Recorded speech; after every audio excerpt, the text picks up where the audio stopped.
퀴즈를 내겠습니다. 여러분, 퀴즈. 한 번에 맞추시면 제가 작은 상을 드리겠습니다. 아이스크림이 어느 나라에서 시작이 됐을까요?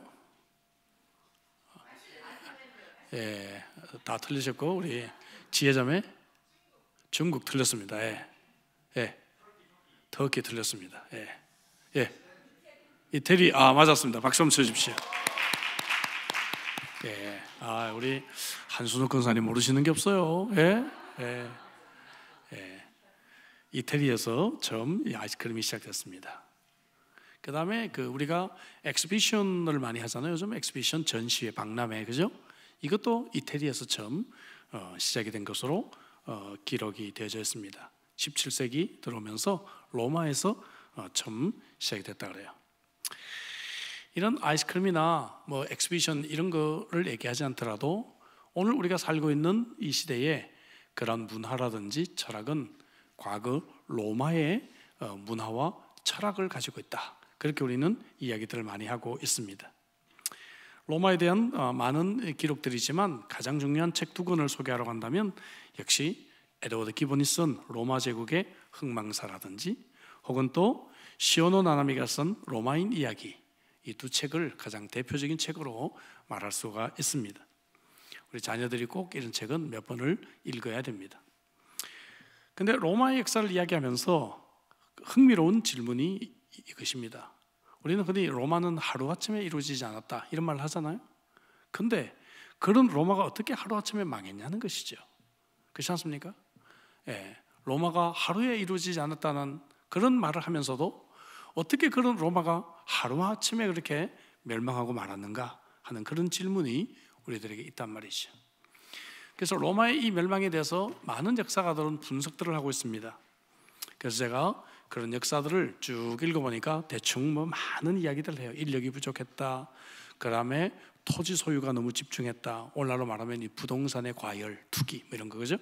그 다음에 이 경제제도가 비효율적이었다, 그 다음에 사회의 상하계층 간의 갈등이 심화됐다, 오늘날로 말하면 가진 자와 가지지 못한 자들의 그 갈등이 굉장히 심했다, 또 군인들이 국가를 지키는 것이 아니라 너무 야만화되어져 있었다, 혹은 이 군대가 지나치게 용병에 의존을 하고 있었다, 말라리아가 너무 창궐해서 어려웠다, 오늘날로 말하면 이 코로나 때문에, 이런 여러 가지 이야기들을 하고 있는데, 근데 가장 그 중에서 핵심적이고 중요하고 결정적인 원인을 꼽으라고 한다면 도덕의 타락이었다, 그렇게 말을 합니다.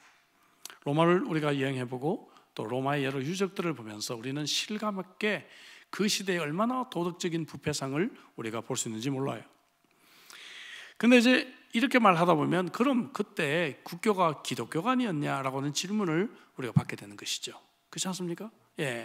313년에 이 기독교가 국교로 공인이 됐는데, 그렇다고 하면 기독교가 국교였던 나라가 어떻게 이렇게 도덕적인 타락을 가져오고 하루아침에 멸망했는가라고 하면서 그 책임들을 기독교에 돌리는 그러한 역사가들도 있습니다. 근데 사실 우리가 알다시피 초대 기독교와 초대 그리스도인들을 살펴보면 그런 것하고는 전혀 거리가 멀었죠.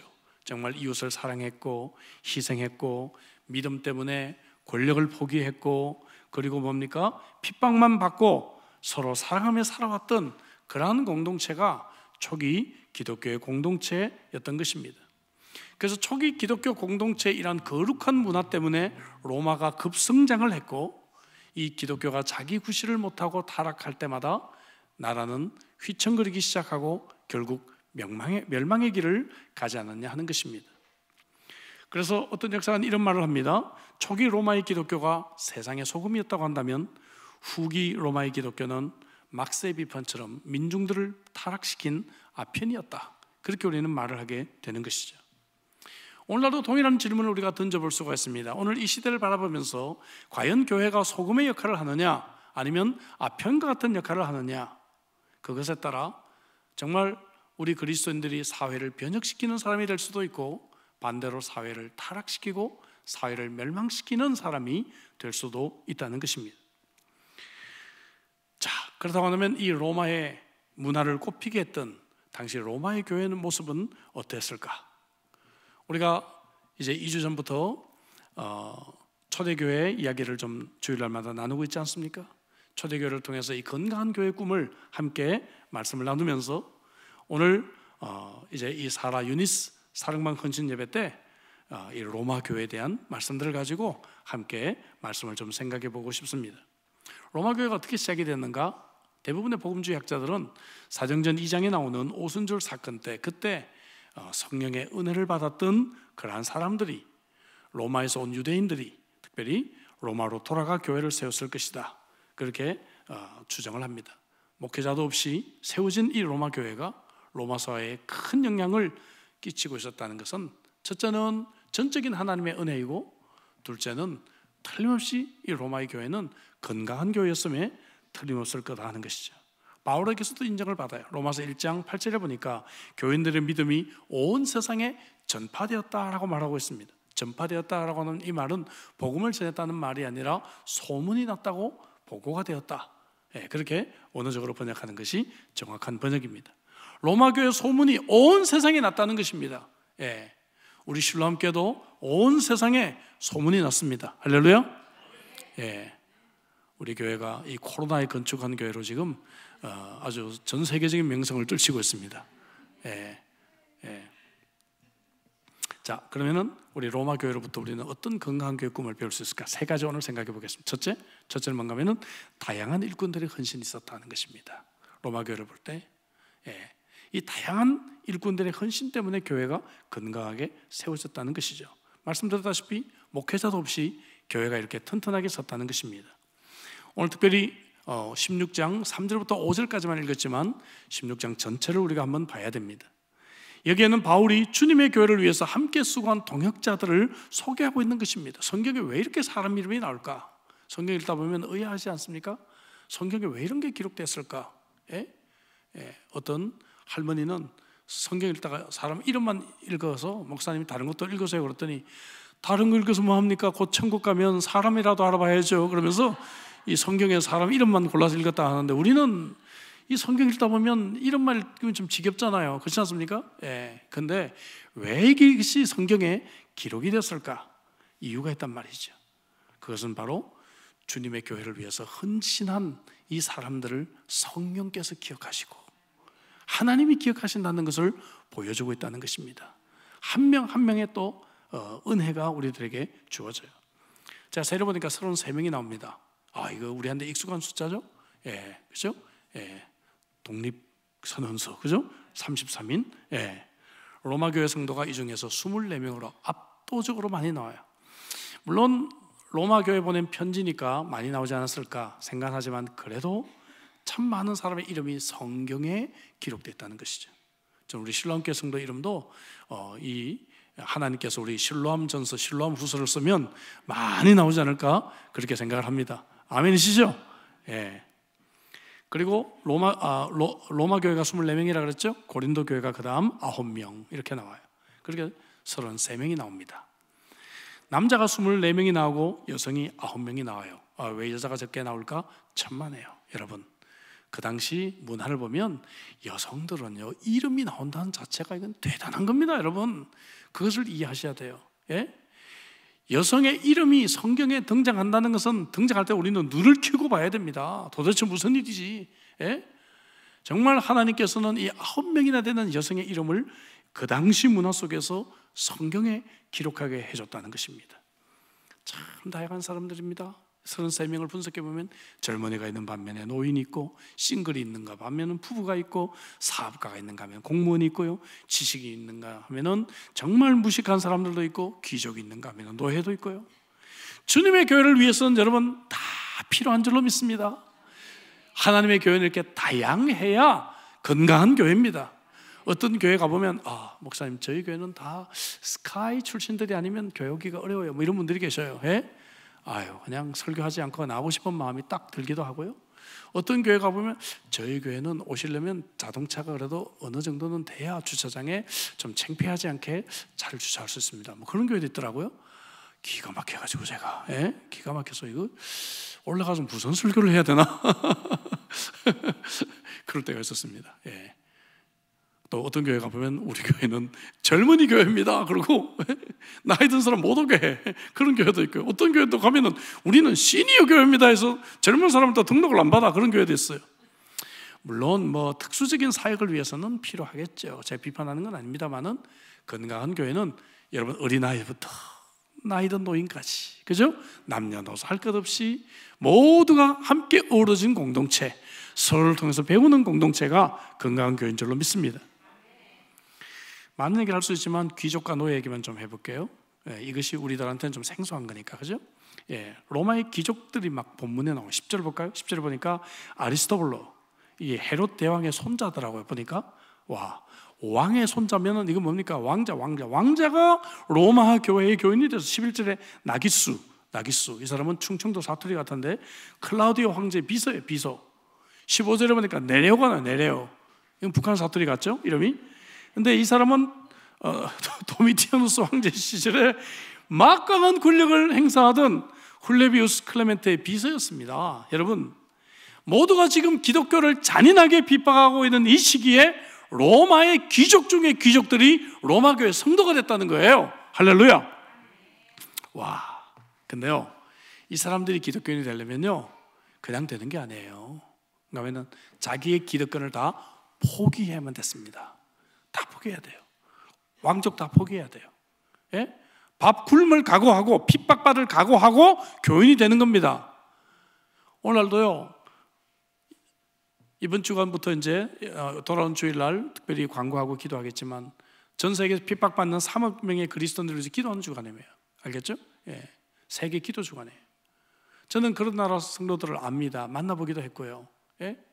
예수를 믿는다는 이 한 이유 때문에 직장을 잃어요. 예? 혹은 결혼해서 그냥 뭡니까? 이혼을 당합니다. 예수 믿는다는 이 이유 때문에 친척으로부터 배척을 당합니다. 예. 그를 각오를 하고 지금 로마의 귀족들이 뭡니까? 교회 그리스도인이 됐다는 거예요. 예. 이걸 우리가 그냥 할렐루야 이런 사람도 있었네, 그런 정도가 아니었다는 것이죠. 주님의 말씀처럼 자기를 부인하고 자기 십자가를 질 때 정말 로마 교회 성도가 될 수 있다는 것이죠. 저는 오늘날 현대 그리스도인들의 가장 큰 문제가 뭔가라고 얘기한다면 그것은 개인주의와 이기주의라고 생각합니다. 그렇죠? 예. 그리스도인뿐만이 아니죠. 오늘 현대인들의 가장 큰 문제죠. 이 이기심 때문에 부부 사이에서도 헌신을 두려워합니다. 서로 남편이 해야 돼, 아내가 해야 돼. 그렇죠? 예. 자기를 포기하지 않기 때문에 계속해서 이혼율은 높아져만 가는 것이죠. 여러분, 하나님과 교회를 위해 헌신하는 것은 어떤 면에서 큰 결단이 이들에게 필요했는데 이 로마의 귀족들이 바로 그런 사람들이었다는 것입니다. 이런 평신도 지도자들의 헌신은요, 다른 사람들에게 큰 영향을 끼칩니다. 목사가 아무리 은혜롭게 설교를 해도요, 정말 평신도 한 명이, 그죠? 모범을 보이면서 헌신의 앞길을 걸어갈 때 그 교회는 엄청난 영향이 있게 되는 것을 보게 됩니다. 한편으로 여러분, 이런 생각을 제가 말씀을 좀 해봤어요. 자기들 핍박했던 군인들, 아니 내 아내를 죽였던 군인들, 뭐 이런 사람들이 지금 로마 교회로 왔어요. 어떠실 것 같아요? 예? 할렐루야 하고 뭐 새가족 축복합니다 뭐 박수 치면서 환영할 수 있었을까요? 저 같으면 못했을 것 같아요. 그렇지 않습니까? 예. 저 지금 내 아내를 죽였고 우리 아버지를 죽이고, 그죠? 우리 어머니를 죽인 로마의 귀족과 로마의 군인들이 지금 예수의 복음을 믿고 교회로 왔는데 로마 교회 성도들이 그들을 정말 환영하고 한 가족으로 맞아줬다는 것입니다. 여러분, 와, 얼마나 멋져요? 멋지지 않습니까, 여러분? 예. 이렇게 교회가 건강성을 가지게 됐다는 것입니다. 노예 얘기를 좀 더 해볼 거예요. 노예였는데 하나님께 쓰임받은 지도자들이 나와요. 22절, 23절을 보니까 드디어가 나와요. 드디어. 예. 좀 동작이 좀 더뎠던 것 같아요. 예.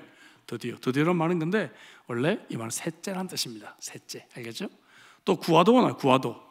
구와도. 예. 과일 이름 같은데 이 사람은 넷째라면 넷째. 여러분, 그 당시 노예들은요 이름이 없었어요. 그러니까 노예를 쭉 써야 넌 첫째, 둘째, 셋째, 넷째 했던 거예요. 예? 그러니까 지금 셋째, 넷째는 완전히 이거 노예 이름이에요. 노예 이름.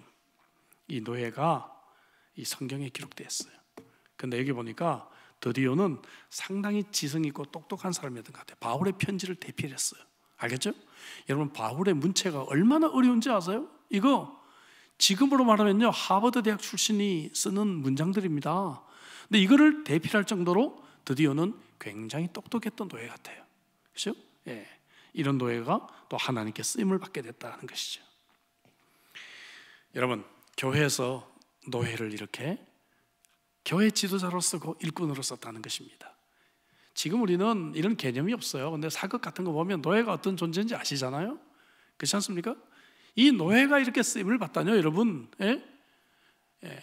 우리 조선시대 교회들도 이런 간증들이 좀 있습니다. 얼마 전에 제가 이 조덕삼 장로님 기념상을 하는 것을 제가 우연히 기사를 읽게 됐는데요. 그 교회도 역시 그런 교회였죠. 그죠? 예. 조덕삼 장로님도 정말 이렇게 노예였는데, 그죠? 종이었는데 주인이 키워서 신학교 보내고 자기 교회 목사님으로 데리고 왔잖아요. 그죠? 참 멋진 그런 스토리들이 있습니다. 이자익 목사님을 그렇게 키웠죠. 조덕삼 장로님이. 그죠? 그렇게 그런 경우들이 우리 한국 교회도 있습니다. 제가 호주 처음 왔을 때 35년 전입니다. 참 오래됐죠? 예, 오늘 제 머리를 자르는 이 총각이 한국에서 온 지 3개월 됐다 그러면서 아버님은 얼마나 되셨어요? 호주 온 지 그러더라고요. 그래서 내가 35년밖에 안 됐어요. 그랬더니 으악 그러더라고요. 예. 내가 으악 할 만큼 호주에 살았나 생각이 들더라고요. 그때 제가 유학을 와서 그때 제가 호주 교회를 다니고 있었습니다. 왜냐하면 학교에서 호주 교회를 추천해 줬어요. 그래서 우리 문화는 뭡니까? 학장님이 말하면 말을 들어야 되잖아. 우리 문화는. 그래서 당신이 추천한 교회니까 내가 가겠다고 그래서 그냥 애쉬필드 장로교회를 그때 다니게 됐어요. 예. 근데 그때 참 목사님을 제가 참 잘 만났어요. 그분이 지금도 제 멘토가 되어 있는데요. 지금은 이제 그 멜번 PTC 학장으로 가 계십니다. 그분이요, 제가 그 교회 간 지 2년 만에 장로로 세웠어요. 장로로. 예? 장로로. 제가 물론 그 교회 가서 성가대 지휘도 좀 하고 그 다음에 주일학교 교사도 봉사하고 했지만 2년 만에 장로로 썼어요. 그래서 제가 처음에 저희 집에 장로로 입후보 시킨다고 찾아왔을 때 제가 농담인 줄 알았어요. 농담인 줄 알고 커피나 한잔 먹고 가시오 제가. 근데 이게 농담이 아니에요. 예? 농담이 아니에요. 그래서 나중에 제가 이제 좀 진지해져서 아니 왜 나처럼 젊고 아직 영어도 지금 더듬거리고 교인주도 안 됐는데 왜 내가 장로가 되나 못한다 그랬더니 성경을 딱 펴시면서 당신이 장로가 안 될 이유를 성경에서 찾아서 나한테 얘기를 해달라요. 예? 찾을 수가 없죠. 예? 찾을 수가 없죠. 그래서 그냥 순종하는 마음에 안 한다는 게 더 이상하더라고요. 왜냐하면 어차피 선거 가봐야 떨어질 거 뻔한데, 예? 그때 그 교회는요 거의 90%가 앵글로 섹슨이었어요. 90%가 완전 백인이었거든요. 그러니까 사람들 그냥 이 한국에서 온 어디 아시아 사람 그런 상태였기 때문에 어차피 투표해봐야 떨어질 게 뻔한데 내가 안 나간다고 버틴다는 게 더 웃길 것 같아서 나중엔 그냥 목사님 마음대로 하십시오 라고 했는데 어떻게 또 됐습니다. 돼가지고 참 장로로 제가 교회에서 사역을 하는데 제가 참 배운 것이 있어요. 뭔가 하면 어떻게 이 사람들이 나를 장로로 뽑았을까? 예? 우리 한국교회 같으면 있을 수 있었던 일인가? 그렇죠? 예. 참 대단하다. 이 패러다임이 정말 이 사람들은 다르구나. 예? 그래서 제가 성찬식 할 때마다 이게 떡과 포도주를 가지고 호주 사람들을 이렇게 섬기는데요. 예? 어떤 사람은 당황해요. 예? 예? 이 노란 손이 그죠? 이 하얀 떡을 가지고 이게 오니까 한 번도 그런 경험 안 해봤잖아요. 항상 하얀 손이 오다가 이 노란 손이 제가 또 좀 색깔이 더 짙잖아요, 그죠? 그러니까 어떤 분은 당황하는 것을 처음에는 보게 됐습니다. 그러면서까지라도 저를 장로로 인정해주고 세우는 것을 보고 참 우리가 많이 배워야 된다. 참 많이 배워야 된다. 여러분, 교회는요 이렇게 다양한 사람들이 함께 어울려야 건강한 교회인 줄로 믿습니다. 이 다양한 사람들이 다양한 분야에서 함께 일하고 함께 섬기는 교회가 건강한 교회고 로마 교회가 바로 그러한 교회였다는 것입니다. 여러분, 우리 슐람교회도 다양한 사람들이 많이 올 수 있도록 우리의 생각의 이 패러다임을 바꾸시기를 주의 이름으로 축복합니다.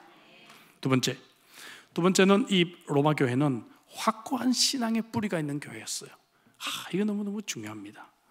바울이요, 이 사람들을 소개하면서 반복적으로 사용하는 바울의 특별한 용어가 있어요. 그리스도 안에서, in Christ. 그죠? 바울 서신의 가장 큰 특징이죠. 그리스도 안에서, 그리스도 안에서, 그리스도 안에서. 이 말은 뭔가 하면은 개인적으로 그리스도를 만난 사람입니다. 또 그리스도 안에서 계속 성장하고 있는 사람입니다. 그리고 계속해서 그리스도를 증거하고 있는 사람입니다.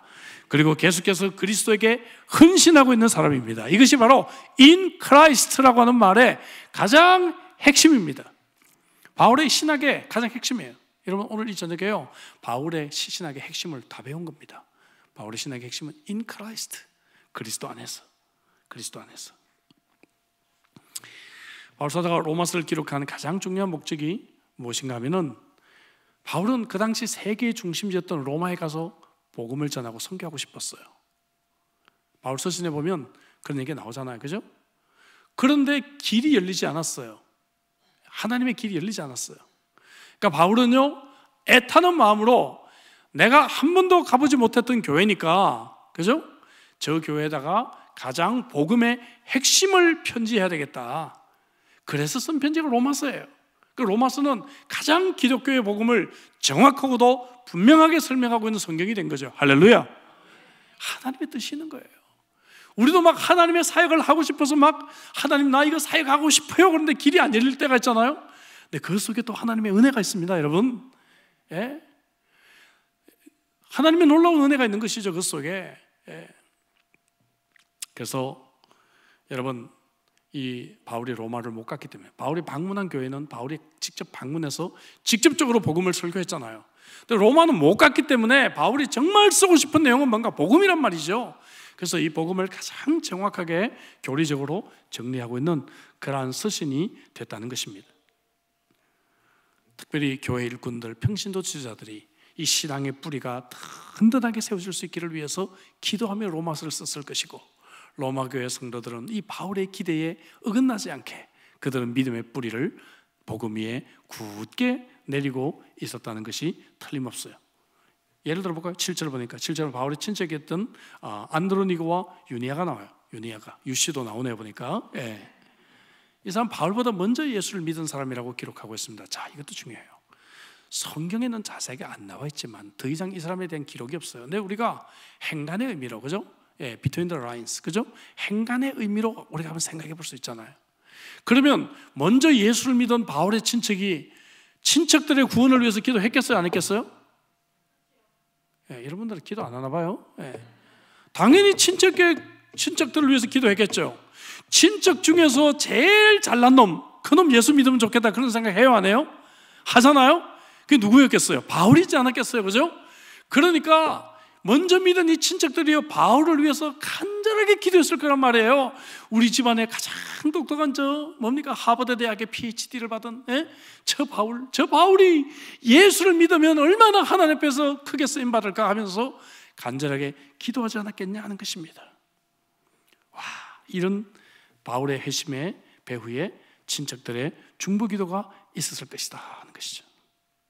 그리고 바울과 함께 동역하고 전도하고 수고했고, 그죠? 7절 앞부분에 보면 나와 함께 갇혔다라고 말하고 있어요. 이 말은 뭡니까? 바울과 함께 길거리 전도 나갔다가 붙잡혀가지고 감옥에도 함께 갔던 이런 고난을 함께 했다는 것입니다. 변함이 없어요. 초지일간. 예수를 믿은 그때부터 친척을 위해 기도하고, 바울을 위해 기도하고, 바울이 복음 전할 때 동역하고, 바울이 고난받을 때 함께 감옥에 가고 함께 고통을 받아요. 변함없이 전혀 뿌리가 흔들리지 않고 굳건하게 뿌리를 내리고 끝까지 충성하는 이러한 성도들의 모습을 보게 된다 하는 것입니다. 제가 가끔 이민교회 얘기를 많이 합니다. 한국이나 미국이나 가서 뭐 집회나 혹은 컨퍼런스 할 때 이민교회 얘기를 하는데, 이민사에서 인사말이 뭔가 하면은 너 아직도 그 교회 다녀? 이게 인사말이다. 너 아직도 그 교회 다녀? 인사말이다. 예. 우리가 참 웃지 못할 사실은 뭔가 하면은 이민자들이 한국을 떠나오고 뿌리가 약하다 보니까 교회의 뿌리도 약하다는 것입니다. 여러분, 이제 우리가 정말 우리 신랑교회 20년, 30년 뿌리를 잘 내리시길 주의 이름으로 축복합니다. 예. 뿌리를 내리지 못하고 바람 불면 흩어지고, 그죠? 건축한다 그러면 다 도망가고 없는데 우리 교회는 그래도 90% 이상이 남았어요. 할렐루야. 예. 얼마나 감사한지 몰라요. 예. 저는 이민교회를 건축한다 했을 때 50% 이상은 다 나간다고 저는 알고 있었는데 우리 교회는 그래도 안 나가시더라고요. 참 너무 감사했어요. 예. 한국을 방문하다 보면 오래전에 제가 섬겼던 교회나 제 출신 교회 혹은 오래전부터 자주 갔던 교회를 가보면 10년이 지나고 20년이 지났는데 머리가 하얗게 돼서 그 자리에 계신 분들을 볼 때마다 얼마나 제가 위로를 받는지 몰라요. 여전히 그 자리에서 섬기는 그 모습을 보고요. 사실 오늘 사라 유니스 헌신 예배인데요, 저는 정말 이 청년 시절에 사역을 할 때 교회 사역을 참 많이 했는데 그때는 평신도 때죠. 근데 이 50대 이 초반에 이 여전도였어요. 그때는 여전도에 우리 권사님들, 집사님들에게 정말 빚을 많이 졌어요. 왜 그런가 하면은 우리 청년에서 뭔가를 막 하려고 그러면 교회에서는 재정을 다 잘라 빨간 줄로 이렇게 이 목사님이 쫙 그어요. 전구 올리면 이게 수양에도 못 가, 뭐 기도에도 못 가, 뭐도 못해. 돈을 하나도 안 주는 거예요. 교회 건축한 지 얼마 안 됐다고. 근데 뭐 제가 또 돈이 없다고 사역을 못할 사람입니까? 고민을 하다가 우리 임원들이랑 우리 한번 해보자. 우리가 아직 경제력은 없지만 뭐 대부분 대학생들이니까 기도하고 우리가 하다 보면 길이 나온다. 그리고 막 수양에도 뭐 을리 막 잡아놨고요 했는데, 저를 도와준 게 다 40대 후반, 50대 초반에 우리 집사님들, 여자 집사님들 또 권사님들이 저를 그렇게 도와줬어요. 예? 막 진천에다가 고추를 사다가, 그래서 진천 고추가 유명할 전 그때 알았어요. 고추를 사다가 교회에 팔아가지고 그 순이익금을 전부 제게 갖고 왔어요. 예? 그때는 유 선생이었거든요. 유 선생님, 이거 우리가 진천에서 갖고 와서 고추 판 그 돈인데 이거 다 쓰세요, 다 쓰세요 하고 와가지고요 저한테 이 청년의 사역하고 하라고 다 갖다 줬어요. 그래서 수양회도 하고, 예? 참 많은 사역들을 했는데, 제가 얼마 전에 얘기했지만 이번에도 제가 한국에 있을 때 우리 그때 청년부 전성기를 보냈던 멤버들이 속초에 1박 2일 동안 또 갔다 왔어요. 예? 속초에 1박 2일 동안 우리 함께 대형교회 담임 목사님도 있고 장로님들도 계시고 한데 우리가 1박 2일 동안 그곳에서 함께 우리가 또 우리 자체적인 또 컨퍼런스를 또 하고 왔습니다. 그때 이 청년부 전성기를 보냈던, 죄송하면 제가 회장이었고 제 아내가 부회장이었습니다.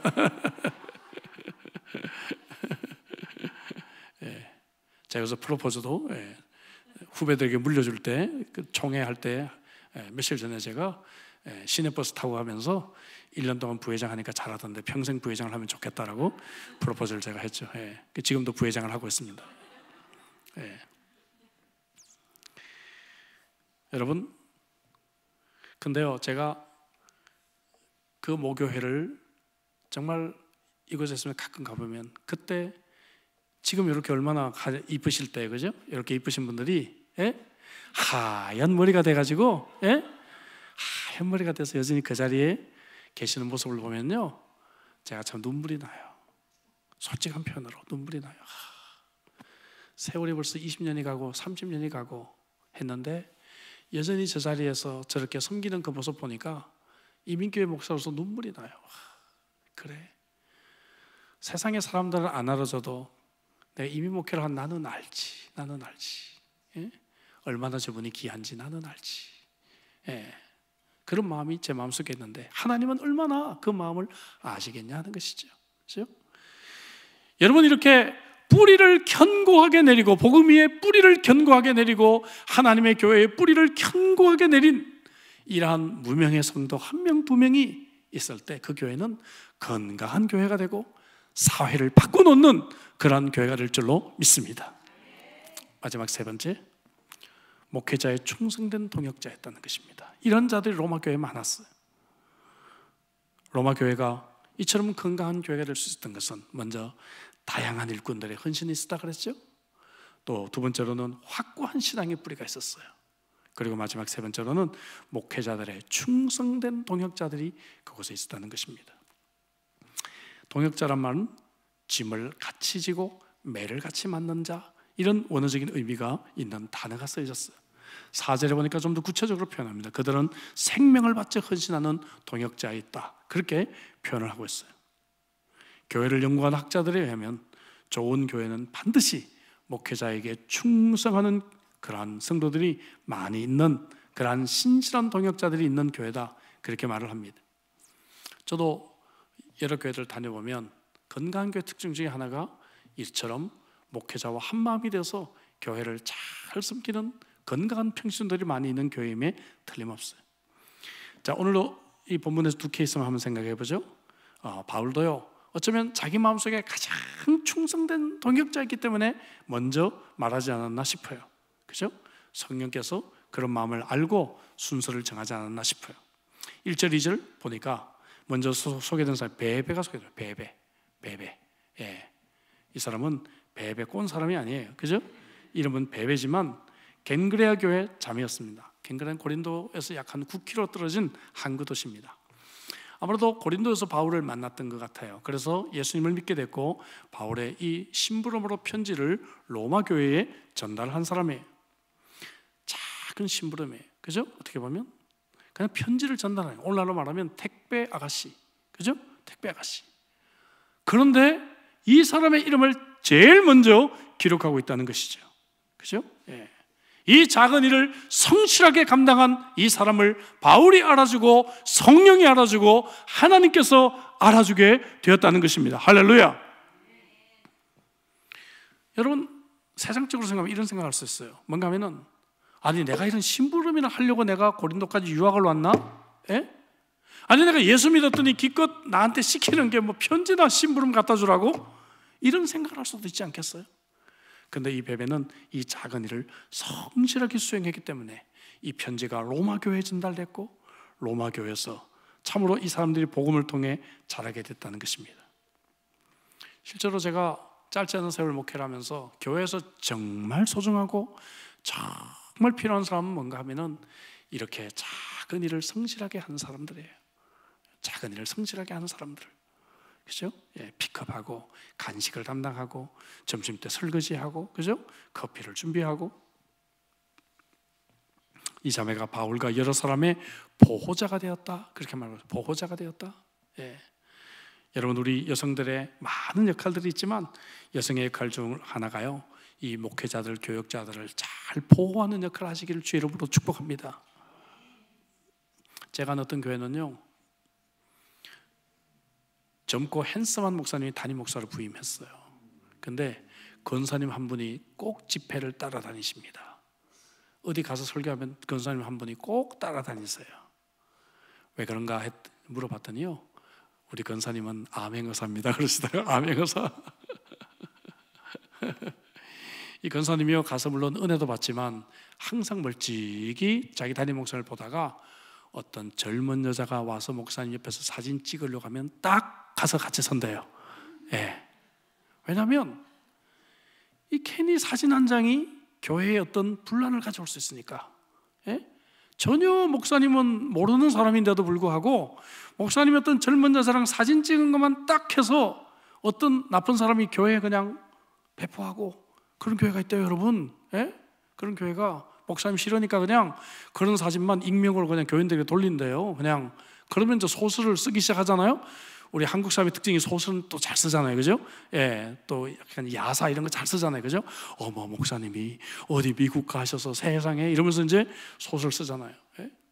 그런 걸 방지하기 위해서 이 권사님은요, 항상 눈에 안 띄는 곳에 있다가 어떤 젊은 여자하고 사진을 찍는 상황이 되면 딱 가서 서신답니다. 이렇게.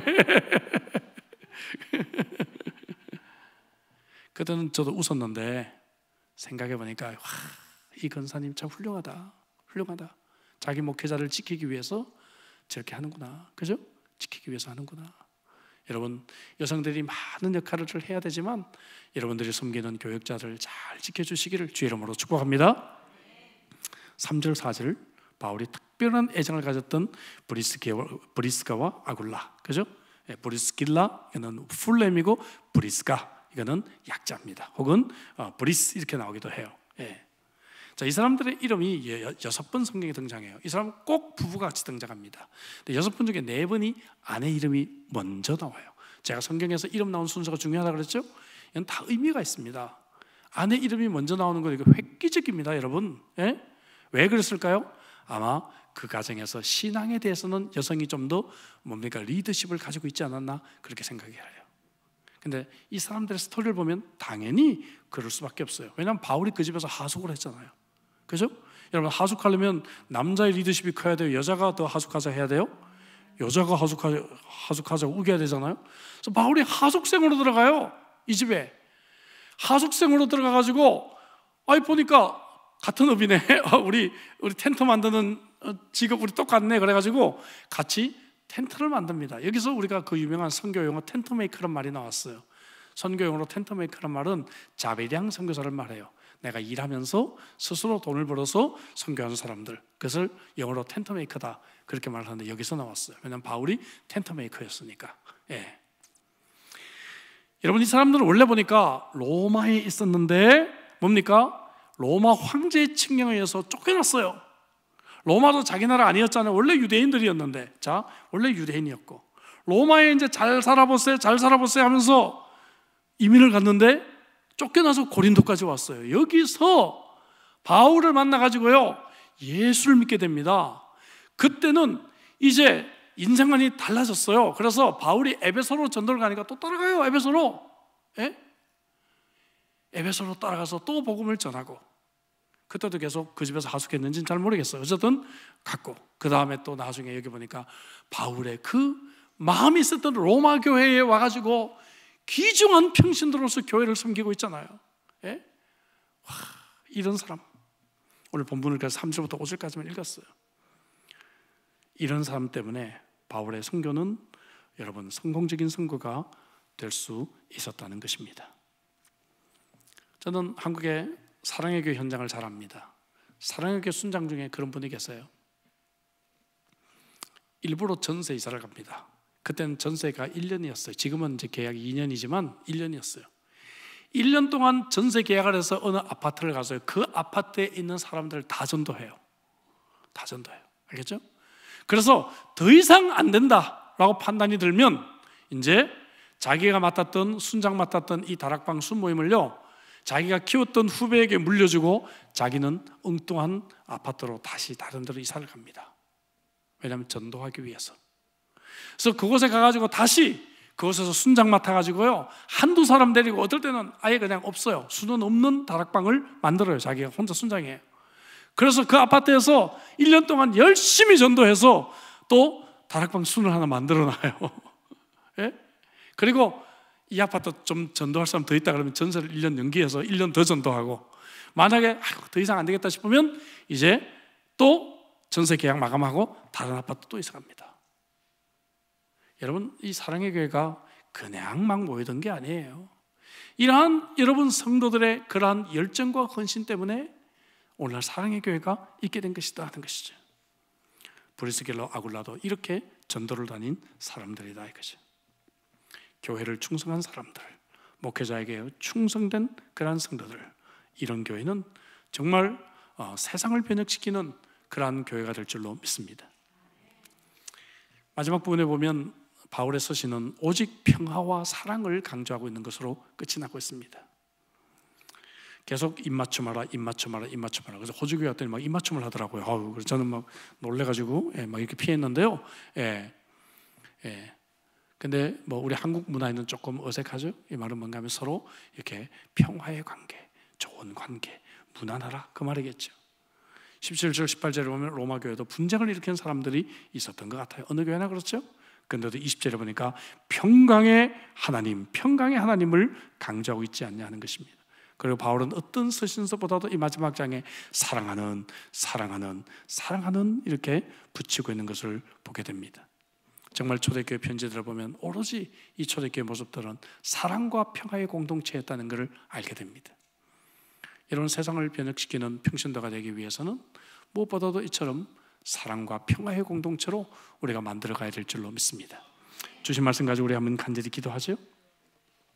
함께 우리 기도하겠습니다. 우리 교회가 이처럼 로마 교회처럼 세상을 변혁시키는 그러한 교회가 되기를 위해서 기도했으면 좋겠고요.